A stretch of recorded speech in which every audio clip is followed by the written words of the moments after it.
Okay, let's just try to unpack this. I want you to imagine you're walking into a yoga studio. Mm-hmm.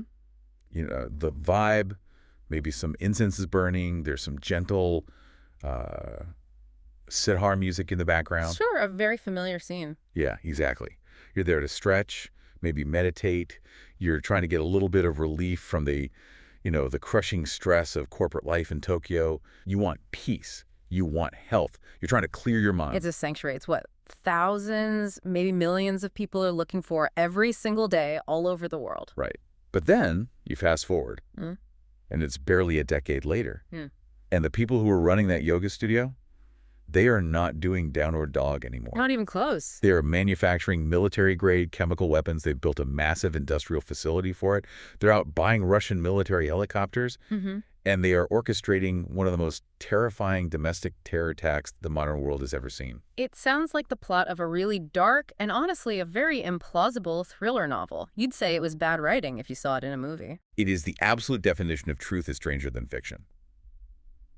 Today, we are doing a deep dive into Aum Shinrikyo.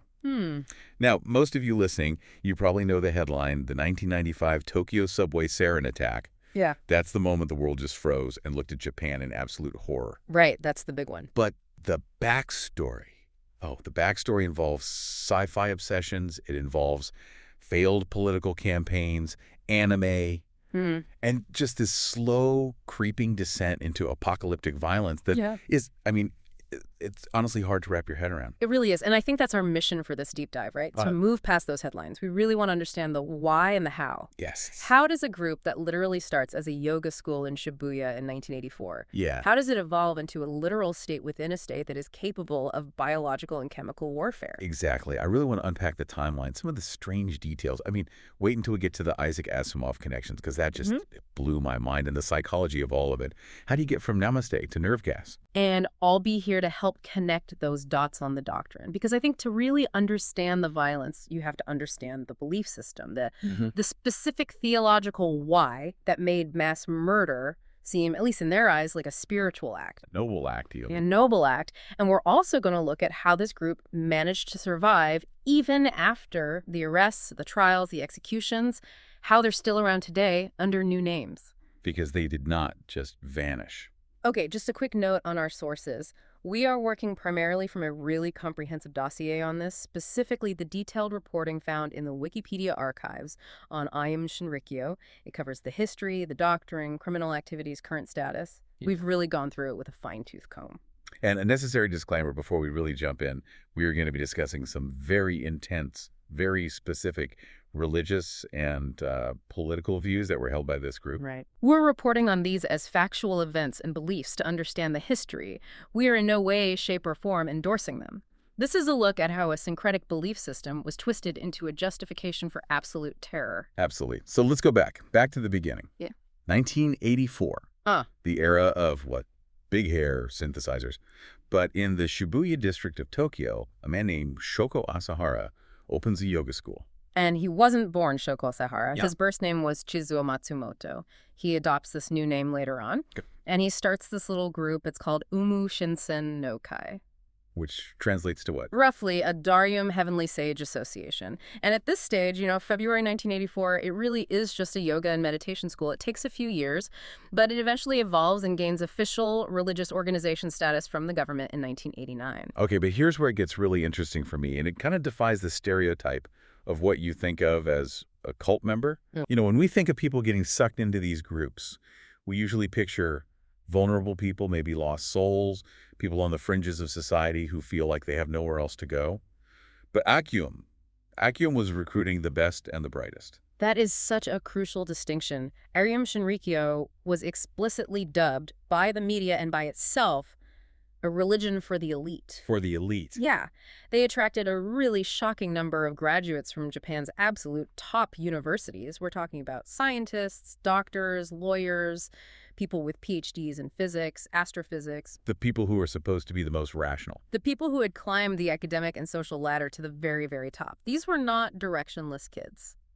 So what was the pitch? How do you get a graduate from the University of Tokyo, someone who has a guaranteed bright future at, Mitsubishi to drop everything and join a yoga cult. Well, the pitch was something they called the Aum Salvation Plan. The Salvation Plan. Right. And it was incredibly comprehensive and, on the surface, almost pragmatic. They promised to cure your physical illnesses through their special health improvement techniques. They promised to improve your intelligence. So they're selling self-improvement. They're selling a fast track to becoming a better version of yourself. Realize your life's goals through positive thinking, they'd say. And they framed it as this ancient wisdom, accurately translated from original Pali Suttas, the earliest Buddhist texts. So it had this veneer of intellectual and spiritual authenticity. Absolutely. And they paired that self-improvement angle with a rejection of the mundane. They encouraged recruits to stop wasting time on leisure, on fun, and to concentrate only on what was important. Which was what they were selling. Of course. And you have to think about the context. For a high-achieving, intellectual person in 1980s Japan, someone who maybe felt totally empty despite all their success, maybe someone completely burnt out by that famously rigorous corporate culture, this was an incredibly powerful hook. It's meaning. It offered meaning and mastery. It said, you are smart, but you're not using your intelligence for what really matters. We can show you the way. And they didn't just rely on ancient texts to sell this, right? Yeah. This is the part that I find so fascinating. They used pop culture. They were using manga and anime. They were. They understood their target audience perfectly. Academia's public relations wing was really sophisticated. They published comics and they produced their own animated cartoons. And what were these cartoons about? Well, they weren't just telling cute stories. They were masterfully tying their religious ideas to themes that were already hugely popular in anime at the time. You know, grand space missions, super powerful weapons, shadowy world conspiracies, the lonely hero's quest for ultimate truth. Wow. So it's like they gamified religion. It's like, join us, and you're not just meditating, you're the protagonist in this epic sci-fi story. That's not far off at all. In fact, they made the subtext text. They explicitly referenced Isaac Asimov's Foundation trilogy. The classic sci-fi novels about the fall of the galactic empire. The very same. For anyone who hasn't read them, in Asimov's Foundation, you have this small elite group of scientists, and they can see the collapse of civilization coming. They can predict it with a fictional science called psychohistory. Right. So they go underground to the edge of the galaxy to preserve all of human knowledge and prepare to rebuild the world after this long age of barbarism ends. And Asmium saw themselves as the Foundation. Precisely. They told their recruits, we are that elite group of spiritually evolved scientists. We can see the end of the world coming, and it is our sacred duty to prepare to preserve the truth and to rebuild civilization. That's a terrifyingly grandiose purpose to give someone. But can you see the appeal? For a brilliant physicist who feels like they're just a cog in a corporate machine, this tells them, no, you're not just a salaryman. You are a guardian of humanity's future. Wow. Yeah, you can absolutely see the appeal. It's the ultimate ego boost. The psychiatrist Robert J. Lifton, who studied the group extensively, he noted this. He said, Asium used this bizarre mix of Christian ideas, Buddhist ideas, and sci-fi tropes to impress these really shrewd, educated Japanese people who would have just been bored to tears by a traditional, old-fashioned sermon. They wanted something that felt modern. Urgent. Dynamic, exactly. So they've got the recruits, they've got this elite label, but underneath all the yoga and the Asimov references, something much, much darker is brewing in the Doctrine. Let's talk about what they actually believed, because it's a very weird mix. It's not just Buddhism, is it? Not by a long shot. It's what we call a syncretic belief system. Which is just a fancy way of saying they mashed up a lot of different, often contradictory things to create something totally new. Okay, so what's in the mix? Well, you have their own idiosyncratic interpretations of Indian and Tibetan Buddhism. They were especially drawn to the Vajrayana tradition, which really emphasizes this intense, unbreakable bond between a guru and a disciple. So it puts Asahara at the absolute center, at the top of everything. Then they incorporated Hinduism. Specifically, they worship the god Shiva. And Shiva is the destroyer, right, in the Hindu trinity. The god of destruction and transformation. I mean, that is a very significant choice of deity. It's not a coincidence. No, I guess not. And then, on top of all that, they threw in a heavy dose of Christianity. A lot of it. from what I've read. Oh, yes. Asahara became obsessed with Christian millennialism, end times prophecy, the Book of Revelation, all of that. And in 1992, he publishes this foundational book for the group where he actually declares himself to be Christ. He called himself Christ. Not a Christ-like figure, but... No, Christ, and also the Lamb of God.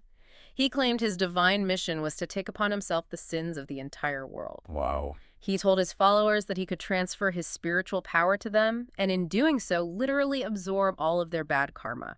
It was a messianic complex in full, terrifying force. So we've got Shiva, we've got Christ, Right. and I see here they were also really big on Nostradamus, the 16th century French astrologer. Yes, his writings about the end of the world were hugely influential in Japan in the 70s and 80s. There was a bit of a craze, and Asahara just folded all of this together, Shiva, Christ, Nostradamus, Buddhism, to construct this incredibly vivid and terrifying apocalyptic vision. So what was the vision? What did they think was going to happen? They believed in a massive global conspiracy, and unfortunately it involved some of the usual ugly tropes. They believed this conspiracy involved Jewish financiers, Freemasons, the British royal family, rival Japanese religions, all working in the shadows. And what was the end game of this conspiracy? The end game was a nuclear Armageddon, a World War III. And who did they think was going to start it? The United States.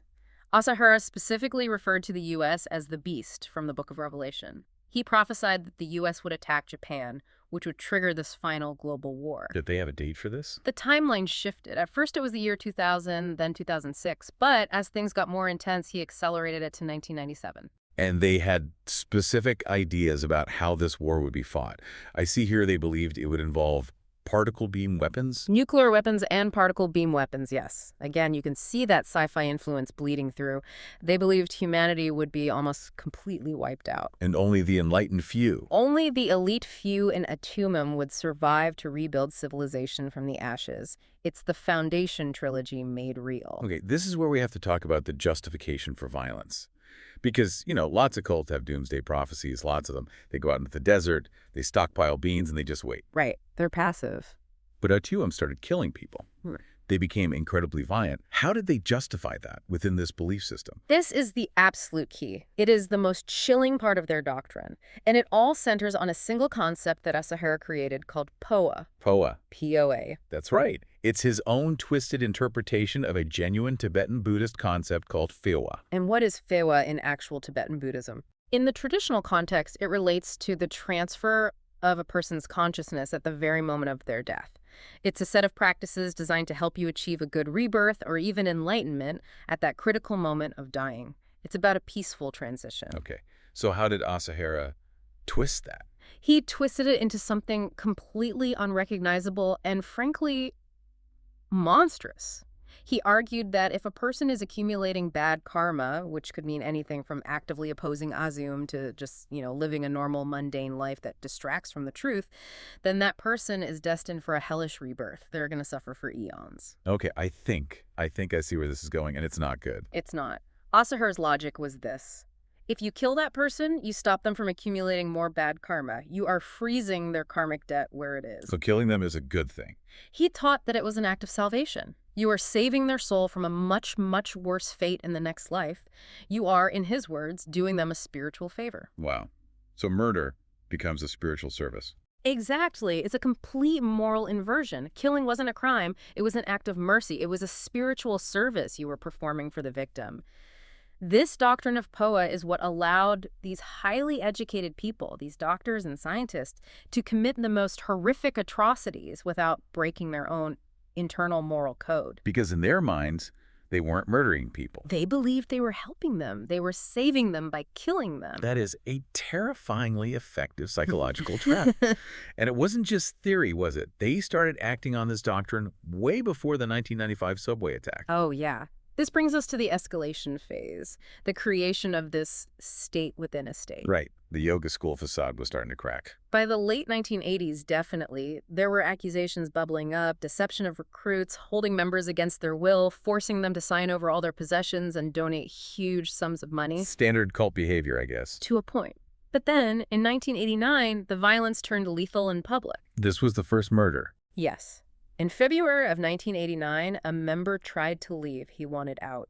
and he was murdered by the group to silence him. Wow. But the incident that really should have been the giant flashing red light for all of Japanese society, the moment that signaled how truly dangerous they were, was the murder of the Sakamoto family in November of that same year. This story is just infuriating. So, Tsutsumi Sakamoto, he was a lawyer. He was a prominent anti-cult lawyer. Yeah. He was representing dozens of families whose children had basically been stolen by the group, and he was preparing a massive lawsuit that could have potentially bankrupted Aum Shinrikyo. He was a direct threat. A huge threat. But here's the part of the story that involves the media, and it's often overlooked, and it's just shameful. Sakamoto had recorded a long, detailed interview with the Japanese television network TBS. And TBS, they showed the tape to the cult before it aired. They did, secretly. Without notifying Sakamoto or his lawyers, TBS executives showed the taped interview to ADM officials. Why would they do that? The cult pressured them. They complained. And so TBS caved. They complied with Aum's demands, and they canceled the broadcast. They buried the interview. That's unconscionable. They essentially tipped off the murderers. They showed them Sakamoto's entire legal strategy. That's exactly what they did. Aum now knew who Sakamoto was, what he knew, and what he was planning. And just days later, in early November 1989, a team of Aum members broke into Sakamoto's apartment in Yokohama. And his whole family was home. His whole family, Tsutsumi, his wife Totoko, and their infant son Tatsuhiko, who was just a year old. Oh, God. They murdered all three of them. They injected them with potassium chloride. They put their bodies in metal drums and buried them in 3 separate, remote, rural locations across Japan. The family just vanished. And the police had no idea. The police couldn't solve the case at the time. This is despite the fact that Sakamoto's colleagues were publicly shouting their suspicions about Aum from the rooftops. And get this, the police found an Aum lapel pin at the crime scene, in the apartment. And they still didn't connect it. They didn't move on the group. The bodies weren't found until 1995, after the subway attack, when the captured cult members finally confessed and led police to the burial sites. It's a tragic, massive failure of multiple institutions. So they get away with wiping out an entire family who was threatening them. That must have just emboldened them beyond belief. It did. It taught them that they were untouchable. And this is when you see them pivot to the next level, trying to develop and build weapons of mass destruction. And this is where all those scientists they recruited really come in handy. Right. In 1993, they decided to attempt large-scale biological warfare. They tried to create an anthrax epidemic right in the middle of Tokyo. They actually tried this. This isn't just a plan they had on a whiteboard. They went through with it. They did. Over a period of days, they sprayed huge amounts of a liquid containing Bacillus anthracis spores from a cooling tower on the roof of their Tokyo headquarters building in the Kamaido district. Okay, so why didn't thousands of people die in Tokyo in 1993? Because of a colossal scientific error. For all their supposed brilliance, their scientists made a critical mistake. What was it? They used a vaccine strain of the bacteria, the kind you'd use to inoculate livestock. It was non-pathogenic to humans. It couldn't cause the disease. That didn't kill anyone. It just smelled really bad, right? It smelled awful. The neighbors complained to the city for weeks about a terrible foul odor, like rotting garbage or dead animals. Alcium just claimed they were cooking a special mixture of soybeans and herbs for their rituals. And the city bought that. Health inspectors came, they couldn't find a definitive source, and they eventually just left. The attempt completely failed. So they failed at biology, and that's when they decided to pivot to chemistry. Correct. Chemistry, in many ways, is more straightforward than biology. There are fewer variables, so they started manufacturing nerve agents, Sarin and VX gas. And they needed a place to test them. A safe place. Exactly. So where do you go if you're a Japanese doomsday cult and you want to test military-grade chemical weapons without anyone noticing? I'm afraid to ask. You can go to the Australian outback. They bought a massive, incredibly remote pastoral property called Banjawarn Station in Western Australia. It was literally in the middle of nowhere. And they set up a lab there. They did. They brought the precursor chemicals from Wuhan, synthesized sarin on site, and then they tested it. On what? On sheep. They released the sarin and killed 29 sheep. It was a proof of concept. They filmed it all to show Asahara that it worked. That's so clinical and bizarre. But once they knew it worked, they brought that technology and that confidence back to Japan. And they started using their newest chemical, VX gas, which is even more toxic than sarin, for targeted assassinations. Who are they targeting with VX? Their enemies, spies, defectors, anyone who crossed them. Between December 1994 and January 1995, they carried out several attacks. They attacked a man named Tadahito Hamaguchi, who Asahara suspected was a spy. How did they do it? One of the cult members just walked up behind him on a street in Osaka and sprinkled liquid VX on the back of his neck. He fell into a coma and died 10 days later. They also used it to attack the head of an Aum Victims Society, a man named Hiroyuki Nagaoka. He survived, but was in a coma for weeks. And doctors at the time, they didn't know what they were dealing with. No idea. They diagnosed it as organophosphate pesticide poisoning. VX is so vanishingly rare in a civilian context, doctors just aren't looking for military-grade nerve agents. They didn't confirm it was VX until after the cult members confessed in 1995. It's just incredible how much they were getting away with, right in plain sight. They even had that helicopter, didn't they? A Russian Mi-17 military helicopter, a big one. They bought it on the black market in the chaotic aftermath of the Soviet Union's collapse. How do you just buy a military helicopter and bring it to Japan? With enough cash in the early 90s, you could buy almost anything from the former Soviet bloc. They disassembled it, shipped it to Japan in pieces, and reassembled it at their headquarters. Yeah, what was the plan for it? The plan was terrifying. They wanted to equip it with large sprayers to disperse sarin over Tokyo from the air, an aerial chemical bombardment of the city. Unbelievable. And they were also trying to make guns. 1,000 of them. They were attempting to manufacture 1,000 assault rifles, their own copies of the Kalashnikov AK-74. They even managed to smuggle one real one into Japan to reverse engineer it. They were literally building an army. To fight their apocalyptic war. They had the chemicals, they had the helicopter, they were building the guns, they were becoming a rogue state. And that brings us to the dress rehearsal, the big one, before the big one.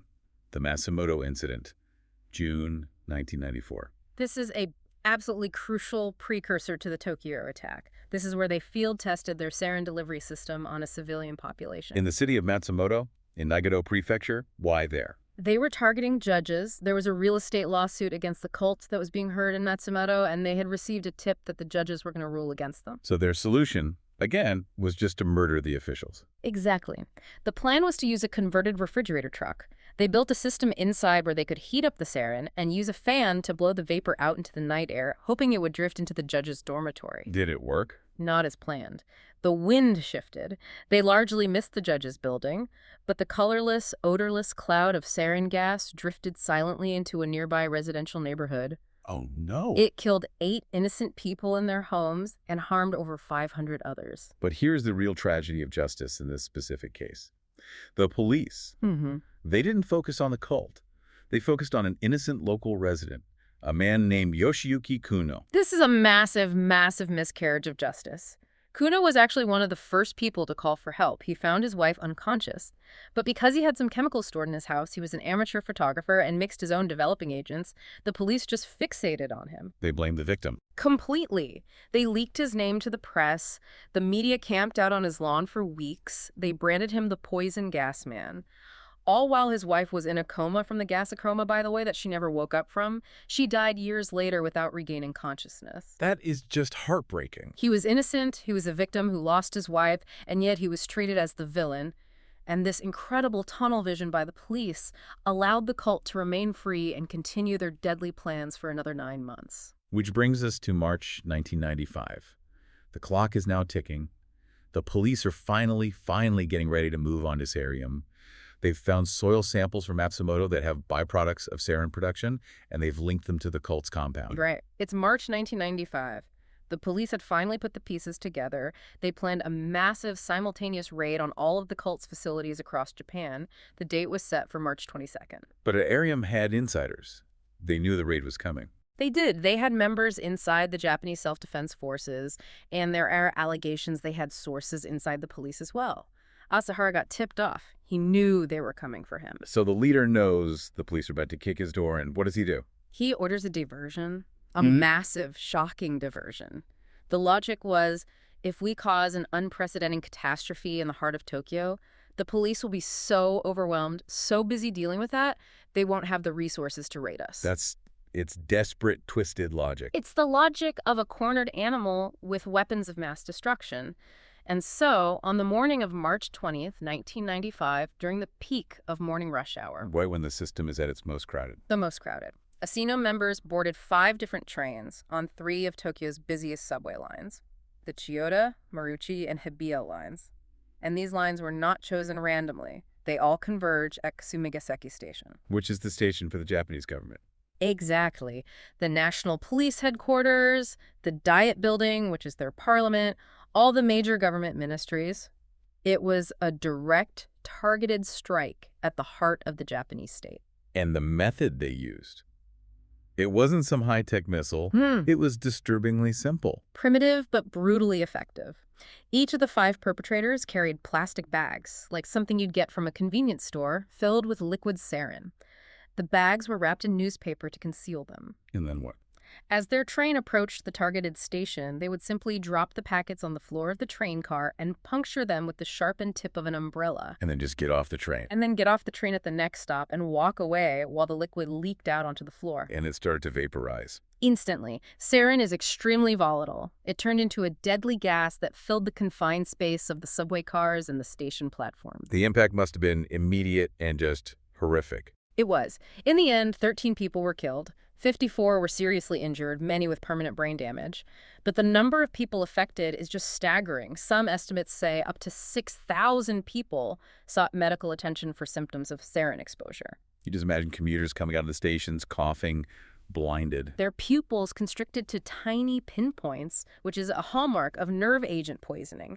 People were collapsing on the platforms, convulsing. It was a war zone in downtown Tokyo on a Monday morning. And the crazy thing is the diversion. Yeah.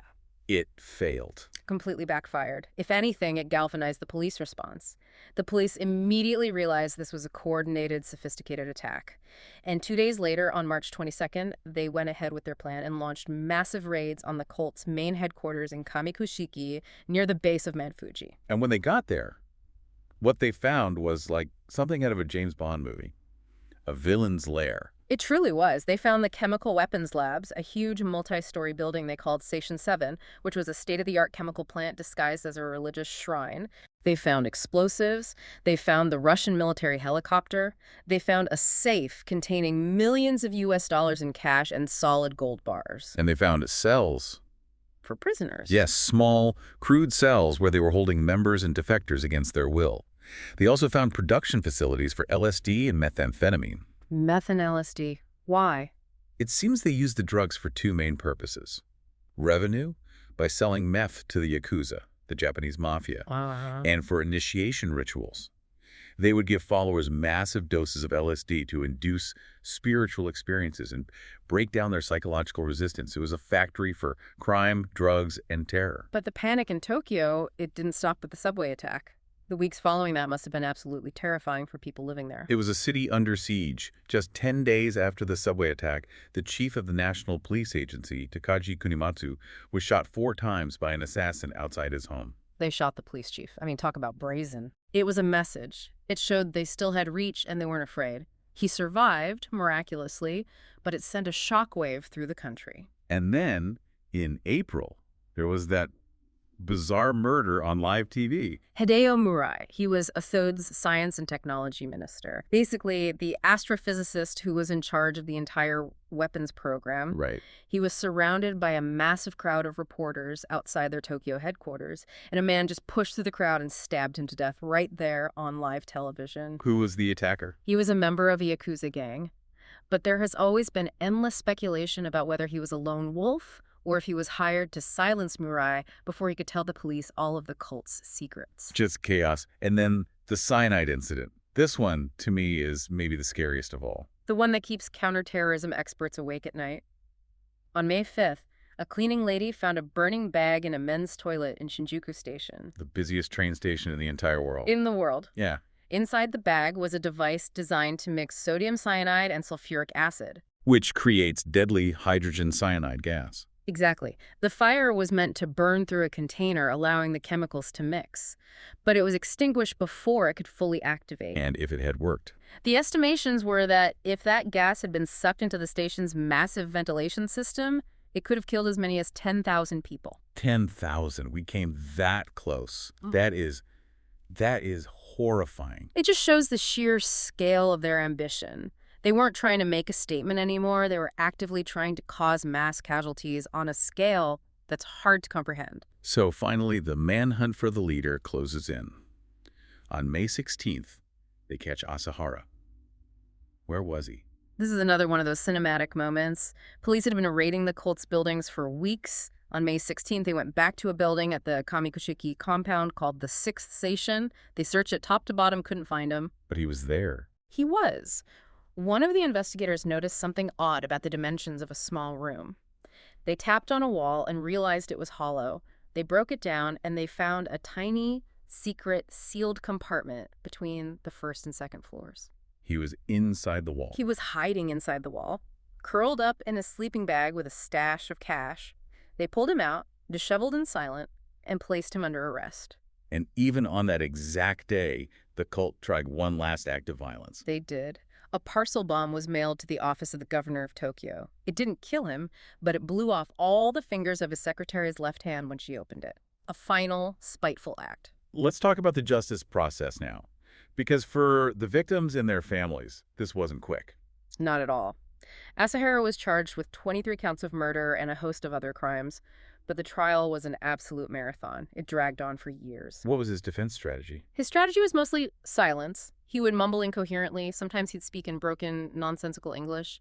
He largely refused to communicate with his own lawyers or his family. So he didn't get on the stand and preach his doctrine. He didn't try to explain the why to the world. No, he just completely checked out.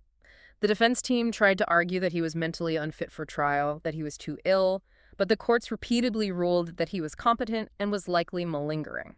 He was faking it. That was the court's conclusion. He was finally sentenced to death in 2004, but then the appeals process took another 14 years. So the actual executions didn't happen until very recently. Not until 2018. It took more than 2 decades for the legal process to finally conclude for everyone. On July 6, 2018, Shoko Asahara and 6 of his senior followers, many of the scientists and doctors, were hanged. And there were more. A few weeks later, on July 26, the remaining 6 death row cult members were also executed. 13 people in total. That brings a sort of legal closure, I suppose. But there was a really weird issue with what to do with his remains, right? There was. The Japanese authorities were terrified that his ashes would become a holy relic, an object of worship for his remaining followers that could inspire a new generation. So they didn't want to give him to the cult. Exactly. There was a long legal battle over who would get them. His wife and some of his children, who were still involved with the successor groups, wanted them. But eventually, the ashes were awarded to his youngest daughter, who had publicly broken with the cult and renounced her father. Successor groups. Yeah. That's the segue we need to make. Because Aum Shinrikyo did not just disappear when Asahara was arrested. They rebranded. They did. In late 1995, they were stripped of their official religious status by the government, and they were forced into bankruptcy in 1996. But you can't really outlaw a belief system in a democracy. So in 2000, the group regrouped and renamed itself. They became Aleph. Aleph, like the first letter of the Hebrew alphabet. Exactly. And they went on a PR campaign. They tried to clean up their image. They issued a public apology to the victims of the Sarin attack. They set up a compensation fund. They officially removed the controversial Vajrayana texts that justified the violence, the whole POA doctrine. But the authorities weren't really buying this change of heart. Not at all. The Public Security Intelligence Agency in Japan has kept them under strict, constant surveillance ever since. They are still watching them very, very closely today. And then there was a split within that group. Yes. In 2007, a man named Fumihiro Joyu broke away from Aleph. Now, Joyu was the charismatic, English-speaking public spokesman for the group back in the 90s. He was the young, handsome face you saw on TV defending the cult. I remember seeing clips of him. He broke away to form his own group called Hikari no Wa. Which we... The Circle of Light. And what's their vibe? Are they different? They claim to be. They say they're purely spiritual now, trying to unite science and religion. They claim they don't worship Asahara anymore and have completely moved past the old Ilarum. But the Japanese courts have been very skeptical. So they're under surveillance, too? Yes. For a brief period, a lower court canceled their surveillance. But in 2019, the Tokyo High Court reinstated it, basically ruling that they found no major fundamental changes between Hikari no Wa and Aleph. And this isn't just a Japanese problem. They had a huge following in Russia, of all places. Massive. At their peak, they might have had more followers in Russia than they did in Japan. In the chaos and spiritual vacuum of the post-Soviet 90s, Orium came in, they bought radio time in Moscow, they held huge rallies, they had a massive orchestra there. And that's still an issue. As late as 2016, Russia was officially banning Aum as a terrorist organization and raiding Aum cells in Moscow and St. Petersburg. The same year, Montenegro expelled a group of nearly 60 foreigners who were associated with the group and holding a conference there. It has a global footprint. And it is not ancient history. This is the part that really struck me in the research. We're talking about something that happened on New Year's Day 2019. A deeply disturbing incident. A man named Kazuhiro Kusakabe rented a small car, drove it to Tokyo, and plowed it into crowds on Takashita Street in the Harajuku district. Takashita Street, that's the famous fashion street, always packed with teenagers and tourists, especially on New Year's. Exactly. He deliberately drove down the pedestrian-only street and plowed into people. 9 people were injured, 1 seriously. And what was his motive? When the police caught him, he claimed it was an act of retaliation for the execution of the Aum cult members. Wow. So the ideology, the martyrdom, is still potent enough to motivate violence today. It appears so, and recruitment continues. There are constant reports that LF still uses Asahara's photos in secret initiation rituals. They recruit online, through social media, or via yoga circles and meditation groups. And they don't tell you who they are at first. They often hide the name of the group until the person is already deeply involved and psychologically hooked.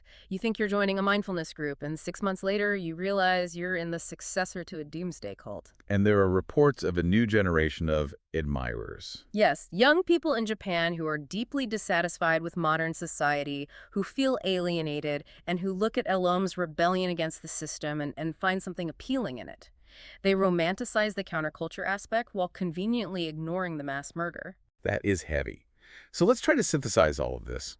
What is the big overarching takeaway here from the story of Aum Shinrikyo? I think for me the most terrifying lesson is that intelligence does not immunize you against indoctrination. It just doesn't. These were brilliant people. These were scientists, doctors, the top of their fields.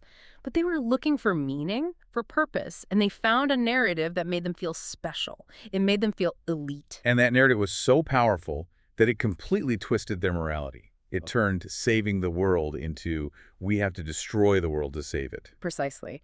That doctrine of POA shows how easily spiritual goals can be inverted to justify any atrocity.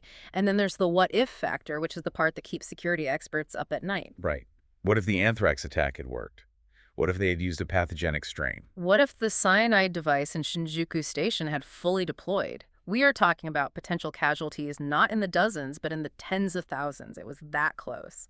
It's a stark reminder of how fragile public safety really is when you have a small group of determined, well-funded people with technical expertise. And the most important thing to remember is that the group didn't vanish when they hanged the leaders. The ideology survives the man. With Aleph and Hikari Nowa still active and still recruiting, this story is not over. Okay, so here's a final provocative thought for all of you to maybe mull over. We live in an age of absolute information overload. We're all being pulled in a million different directions. We're all looking for shortcuts to the truth. And a lot of us want to feel like we're part of the elite few who really get it, who understand what's really going on, you know, the ones who aren't sheep. A very common feeling today. So in that environment, are we any more immune to this kind of manipulation today than those scientists were back in the 1980s? Or does the internet just make it easier than ever to find your own personal Shoko Asahara, who tells you you're special and everyone else is wrong? That is the question we absolutely have to ask ourselves. If you want to dive deeper into the specific details of all this, the chemical tests, the court cases, the timeline, we really encourage you to check out the source material we mentioned. It is a deep, dark rabbit hole worth going down, but maybe keep the lights on while you do. I'd agree with that. Stay curious and stay safe. We'll catch you in the next deep dive.